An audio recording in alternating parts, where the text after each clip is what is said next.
Day 27. Yesterday, you practiced setting your account currency. Today, you're going to learn how to give your algorithm a head start before it begins making real decisions. Some indicators, like a moving average, need a certain amount of past data before they produce a reliable value. Without that data, your algorithm might trade on numbers that aren't ready yet. So, what is SetWarmUp? SetWarmUp is the method you call in initialize to feed your algorithm historical data before the backtest officially starts, so your indicators are ready from day one. Here's a simple analogy to explain it better. On the left, we have warming up before a race. On the right, set warm up. Imagine a sprinter stepping straight from the locker room onto the track and immediately racing at full speed.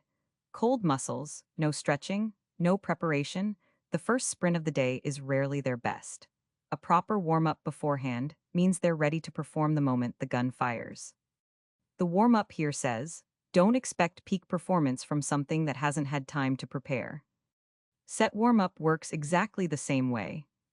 It feeds historical data in before the official start, which in this case is a 20-day moving average needs 20 days of data first, and set warm-up supplies that quietly before your backtest's actual start date, so the indicator isn't running cold. With that, we wrap up the simple introduction of the concept of set warm-up in QuantConnect. Here's a quick knowledge check. Set warm-up is used to feed historical data into your algorithm before the backtest officially begins, true or false. And the correct answer is true. That's exactly its purpose, making sure indicators have enough data to be reliable right from the start of the actual backtest.